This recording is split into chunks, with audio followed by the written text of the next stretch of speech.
ಎಲ್ಲ ದೇವ ಜನರಿಗೂ ಕ್ರಿಸ್ತ ಯೇಸುವಿನ ನಾಮದಲ್ಲಿ ವಂದನೆಗಳು. ಪ್ರಿಯ ದೇವ ಮಕ್ಕಳೇ, ಹೇಗಿದ್ದೀರಿ? ನಾನು ನಂಬ್ತೇನೆ ದೇವರು ನಿಮ್ಮನ್ನ ಒಳ್ಳೆ ಆರೋಗ್ಯ, ಆಯಸ್ಸು, ಅಭಿವೃದ್ಧಿ, ಆತ್ಮಿಕತೆಯನ್ನು ಕೊಟ್ಟು ತನ್ನ ಶುಚಿತ್ವದಲ್ಲಿ ನಿಮ್ಮನ್ನು ನಡೆಸ್ತಾನೆಂಬುದಾಗಿ ಕರ್ತನಲ್ಲಿ ಬಲವಾಗಿ ನಂಬುವನಾಗಿದ್ದೇನೆ. ನಾನು ಕ್ರಿಸ್ತನಲ್ಲಿ ಸೇವಕ ಪ್ರಸನ್ನ ಕುಮಾರ್. ಬನ್ನಿ ಈ ದಿನ ಒಂದು ವಿಷಯವನ್ನ ಧ್ಯಾನಿಸಿಕೊಳ್ಳೋಣ. ಪ್ರಿಯ ದೇವ ಮಕ್ಕಳೇ, ನಿಮ್ಮ ಬೈಬಲ್ ಅನ್ನು ರೋಮ ಪತ್ರಿಕೆ 8ನೇ ಅಧ್ಯಾಯದ 31ನೇ ವಚನಕ್ಕೆ ತಿರುಗಿಸಬೇಕೆಂಬುದಾಗಿ ಪ್ರೀತಿಯಿಂದ ಮನವಿ ಮಾಡುವವನಾಗಿದ್ದೇನೆ.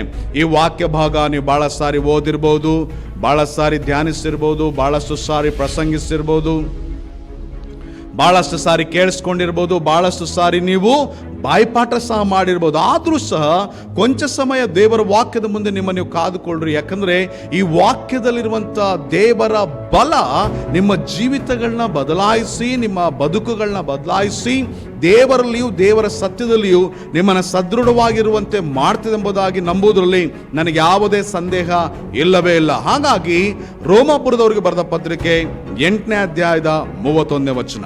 ಹಾಗಾದ್ರೆ ಈ ವಿಷಯಗಳಲ್ಲಿ ನಾವು ಏನು ಹೇಳೋಣ? ದೇವರು ನಮ್ಮ ಕಡೆ ಇದ್ದರೆ ನಮ್ಮನ್ನು ಎದುರಿಸುವವರು ಯಾರು?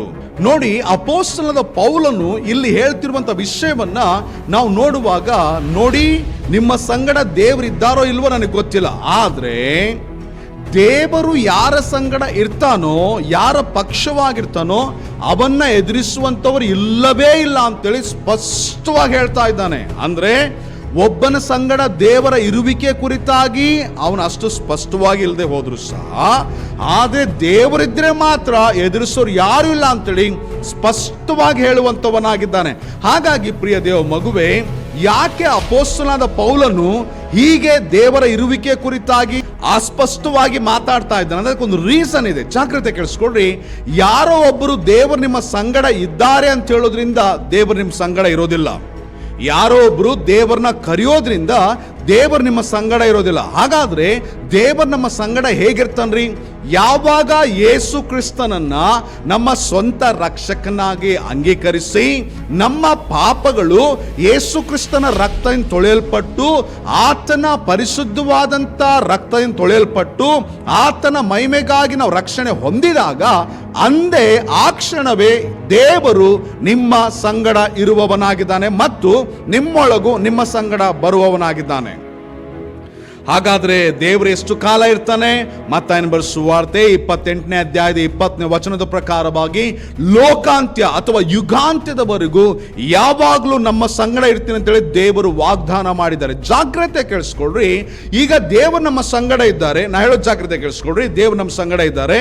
ಈಗ ರೋಮ ಪತ್ರಿಕೆ 8:31 ಪ್ರಕಾರ ನಮ್ಮ ಸಂಗಡ ದೇವರಿದ್ರೆ ನಮ್ಮನ್ನು ಎದುರಿಸೋರು ಯಾರೂ ಇಲ್ಲ. ಹಾಗಾದ್ರೆ ನಿಮ್ಗೊಂದು ಪ್ರಶ್ನೆ ಬರ್ಬೋದು, ಪಾಸ್ಟವ್ರೆ, ದೇವರು ನಮ್ಮ ಸಂಗಡ ಇದ್ದು ನಮ್ಮನ್ನು ಎದುರಿಸೋರು ಯಾರು ಇಲ್ಲ ಅಂತ ಹೇಳಿ ವಾಕ್ಯ ಮಾತಾಡ್ತದಲ್ಲ. ಹಾಗಾದ್ರೆ ನಮ್ಮ ಮುಂದಿರುವಂತ ಸಮಸ್ಯೆಗಳು ಏನು? ಹಾಗಾದ್ರೆ ನಮ್ಗಿರುವಂತ ಸಮಸ್ಯೆ ನಮ್ಮನ್ನು ಎದುರಿಸ್ತಾ ಇದೆ, ನಮ್ಗಿರುವಂತ ಮುಂದಿರುವಂತ ಜನರು ನಮ್ಮನ್ನು ಎದುರಿಸ್ತಾ ಇದ್ದಾರೆ, ಮುಂದಿರುವಂತ ಕುಟುಂಬ ನಮ್ಮನ್ನು ಎದುರಿಸ್ತಾ ಇದೆ, ಶತ್ರುಗಳು ನಮ್ಮನ್ನು ಎದುರಿಸ್ತಾ ಇದ್ದಾರೆ, ರೋಗ ನಮ್ಮನ್ನು ಎದುರಿಸ್ತಾ ಇದೆ, ಚಿಂತೆಗಳು ನಮ್ಮನ್ನು ಎದುರಿಸ್ತಾ ಇದೆ, ಕಳವಳ ನಮ್ಮನ್ನು ಎದುರಿಸ್ತಾ ಇದೆ, ಭವಿಷ್ಯ ನಮ್ಮನ್ನು ಎದುರಿಸ್ತಾ ಇದೆ. ಇವೆಲ್ಲ ಎದುರಿಸ್ತಾ ಇದ್ದಾವಲ್ಲ, ಇವು ಏನು ಎಂಬುದಾಗಿ ನಿಮಗೆ ಪ್ರಶ್ನೆ ಬರ್ಬೋದು. ನಾ ಹೇಳೋ ಜಾಗ್ರತೆ ಕೇಳಿಸ್ಕೊಡ್ರಿ. ಒಂದು ಆನೆ ಮರಿ ಕಾಡಲ್ಲಿ ಹೋಗ್ತಾ ಇದೆ ಅಂತ ಇಟ್ಕೋಣ. ಅಲ್ಲಿ ದೂರದಲ್ಲಿ 2 ಸಿಂಹಗಳಿರ್ತವೆ. ಆ 2 ಸಿಂಹಗಳು ಏನ್ ಮಾಡ್ತಾವಪ್ಪ ಅಂದ್ರೆ, ಈ ಆನೆಯನ್ನ ಹೊಡಿಲಿಕ್ಕಂತೂ ಅವಕ್ಕಾಗಲ್ಲ. ಆನೆ ಮರಿಯನ್ನು ಹೇಗಾದ್ರೂ ಮಾಡಿ ಹೊಡಿಬೇಕಂತೇಳಿ ದೂರದಲ್ಲೇ ಹೊಂಚಾಕೊಂಡು ಕುತ್ಕೊಂಡಿರ್ತದೆ. ಜಾಗ್ರತೆ ಕೇಳಿಸ್ಕೊಳ್ರಿ. ಆದ್ರೆ ಆ ಹುಲಿ, ಆ ಸಿಂಹ ಬರೋದಿಲ್ಲ. ಯಾಕೆ ಬರೋದಿಲ್ಲಪ್ಪ ಅಂದ್ರೆ, ಸಿಂಹ ನೋಡಿ, ಜಾಗ್ರತೆ ಕೇಳಿಸ್ಕೊಳ್ರಿ, ಸಿಂಹ ಆ ಆನೆ ಮರಿಯನ್ನು ಹಿಡಿಬೇಕಂತೇಳಿ ಪ್ರಯತ್ನಿಸಿದ್ರು. ಆನೆ ಮರಿಯನ್ನ ಹಿಡಿದು ತಿನ್ಬೇಕಂತಿದ್ರು ಸಹ, ಆನೆ ಮರಿಯನ್ನ ಹಿಡಿದು ತಿನ್ನುವಂತ ಸಾಮರ್ಥ್ಯ ಆ ಒಂದು ಸಿಂಹಕ್ಕಿದ್ರು ಸಹ, ಆ ಸಿಂಹ ಏನ್ ಆಲೋಚನೆ ಮಾಡ್ತಾ ಅಂದ್ರೆ, ಆ ಒಂದು ಆನೆಯ ಮರಿ ಸಂಗಡ ಇರುವಂತ ಆನೆ ಕುರಿತು ಆಲೋಚಿಸ್ತದೆ.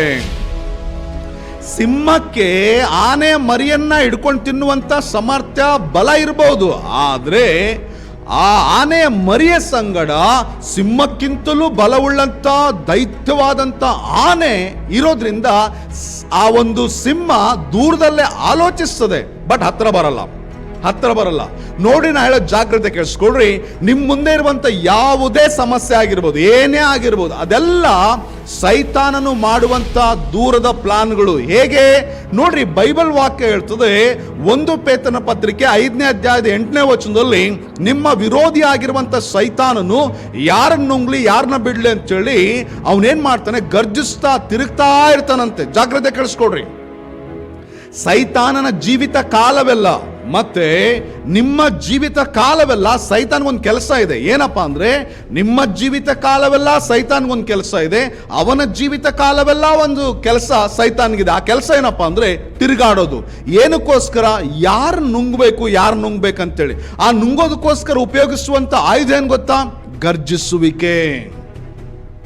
ಈ ಗರ್ಜಿಸುವಿಕೆ ಅವನು ಉಪಯೋಗಿಸಿ ನಮ್ಮ ನುಂಗ್ಬೇಕೆಂಬುದಾಗಿ ಪ್ರಯತ್ನಿಸ್ತಾನೆ. ಹಾಗಾದ್ರೆ ನಿನ್ನ ಮುಂದಿರುವಂತ ನಿಂದೆ ಆಗಿರ್ಬೋದು, ಹಿಂಸೆ ಆಗಿರ್ಬೋದು, ಅವಮಾನ ಆಗಿರ್ಬೋದು, ವಿರೋಧಗಳಾಗಿರ್ಬೋದು, ಅವೆಲ್ಲ ಸೈತಾನನ ಗರ್ಜಿಸುವಿಕೆ. ಆದ್ರೆ ನಾ ಹೇಳೋ ಜಾಗ್ರತೆ ಕೇಳಿಸ್ಕೋ, ಅವುಗಳಿಂದ ಅವನೇನ್ ಮಾಡ್ತಾನೆ? ನಿಮಗೆ ಗರ್ಜಿಸ್ತಾನೆ. ನಮ್ಮ ಚಿಂತೆಗಳು, ನಮ್ಮ ರೋಗ, ನಮ್ಮ ಸಾಲ, ನಮ್ಮ ಬಾಧೆ, ನಮ್ಮ ಭವಿಷ್ಯತ್ತು, ಮಕ್ಕಳ ಭವಿಷ್ಯತ್ತು, ಕುಟುಂಬದ ಭವಿಷ್ಯತ್ತು, ಎಲ್ಲಾ ಕೊರತೆಗಳು, ವೇದನೆಗಳು, ಅವೆಲ್ಲವುಗಳಿಂದ ಅವನು ಗರ್ಜಿಸ್ತಾನೆ. ಚಿಂತೆ, ಬಾಧೆಗಳು, ಭಯ, ಈ ಎಲ್ಲವುಗಳಿಂದ ಅವನು ಗರ್ಜಿಸ್ತಾನೆ. ಆದ್ರೆ ನಾ ಹೇಳೋ ಜಾಗ್ರತೆ ಕೇಳಿಸ್ಕೊಳ್ರಿ, ನಿಮ್ಮನ್ನು ಮುಟ್ಟುವಂತ ಅಧಿಕಾರ ಅವನಿಗಿಲ್ಲ. ಯಾಕಂದ್ರೆ ಅವನಿಗೆ ಸ್ಪಷ್ಟವಾಗಿ ಗೊತ್ತು ನಿಮ್ಮ ಸಂಗಡ ಇರುವಂತವರು ಯಾರೆಂಬುದಾಗಿ. ಸೈತಾನನಿಗೆ ಸ್ಪಷ್ಟವಾಗಿ ಗೊತ್ತು ನಿಮ್ಮ ಸಂಗಡ ಇರುವಂತ ಬಲ ಎಂತದೆಂಬುದಾಗಿ. ಹಾಗಾಗಿ ನಿಮ್ಮ ಶತ್ರು ಸ್ಪಷ್ಟವಾಗಿ ನಿಮ್ಮ ಸಂಗಡ ಇರುವಂತ ಬಲ ಅವನಿಗೆ ಗೊತ್ತಿರೋದ್ರಿಂದ ನಿಮ್ಮ ಕುರಿತು ಪ್ಲಾನ್ ಮಾಡ್ತಾನೆ. ನೀವೇನಾದ್ರೂ ಮಾಡಿ ಸೋತು ಆ ಒಂದು ದೇವರ ಬಲದಿಂದ ಹೊರ ಬರ್ಬೇಕಂತೇಳಿ, ನೀವೇನಾದ್ರೂ ಮಾಡಿ ಸೋತು ಹೊರ ಬರ್ಬೇಕಂತೇಳಿ ಸೈತಾನ್ ಪ್ಲಾನ್ ಮಾಡ್ತಾನೆ. ಆದ್ರೆ ಸೈತಾನ್ ಡೈರೆಕ್ಟ್ ಬಂದು ನಿಮ್ಮನ್ನು ಮುಟ್ಟಕ್ಕಾಗಲ್ಲ. ಯಾಕಂದ್ರೆ ನಿಮ್ಮ ಸಂಗಡ ಇರುವಂತ ಬಲ ಸೈತಾನ್ಗೆ ಚೆನ್ನಾಗಿ ಗೊತ್ತು. ಹಾಗಾದ್ರೆ ನಾ ಹೇಳೋ ಜಾಗ್ರತೆ ಕೇಳಿಸ್ಕೋ, ನಾ ಹೇಳೋದನ್ನ ಬಹಳ ಜಾಗ್ರತೆ ಕೇಳಿಸ್ಕೋ. ಪ್ರಿಯ ದೇವ ಮಗುವೆ, ನಾನು ಹೇಳುವಂತ ವಿಷಯವನ್ನ ಜಾಗ್ರತೆ ಕೇಳಿಸ್ಕೋ.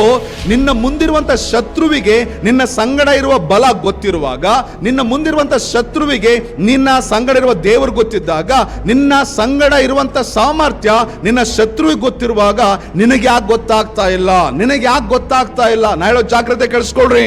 ಅಪೊಸ್ತಲನಾದ ಪೌಲ ರೋಮ 8:31 ನಿಮ್ಮ ಸಂಗಡ ದೇವರಿದ್ದಾರ ಇಲ್ವಾ ಅಂತೇಳಿ ಅವನು ಅಸ್ಪಷ್ಟವಾಗಿ ಮಾತಾಡಿದ್ರು ಸಹ, ದೇವರು ನಿಮ್ಮ ಸಂಗಡ ಇದ್ರೆ ಮಾತ್ರ ಯಾರು ನಿಮ್ಮನ್ನು ಎದುರಿಸೋರು ಯಾರು ಇಲ್ಲ ಅಂತೇಳಿ ಸ್ಪಷ್ಟವಾಗಿ, ಅಂದ್ರೆ ದೃಢವಾಗಿ ಅವನು ಹೇಳುವವನಾಗಿದ್ದಾನೆ. ಹಾಗಾದ್ರೆ ಅದರ ಅರ್ಥ ಏನು? ಜಾಗ್ರತೆ ಕೇಳಿಸ್ಕೊಳ್ರಿ. ನಾ ಹೇಳೋ ಜಾಗ್ರತೆ ಕೇಳಿಸ್ಕೊಳ್ರಿ.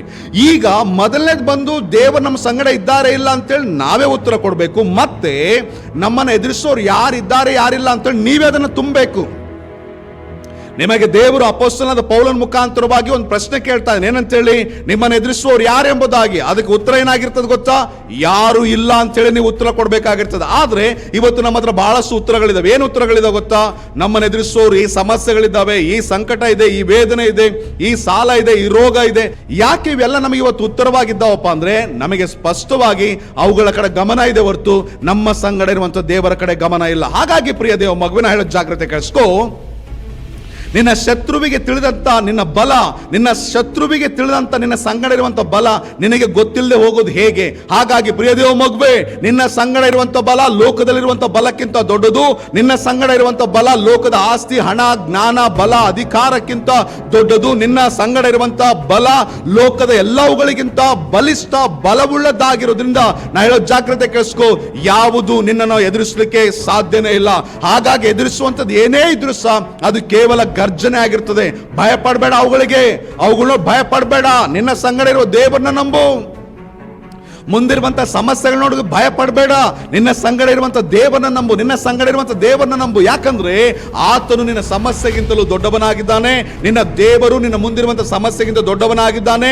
ನಿನ್ನ ದೇವರು ಮುಂದಿರುವಂತ ಸಮಸ್ಯೆ ತಂದು ಹಾಕುವಂತ ಮನುಷ್ಯನಿಗಿಂತ ದೊಡ್ಡವನಾಗಿದ್ದಾನೆ.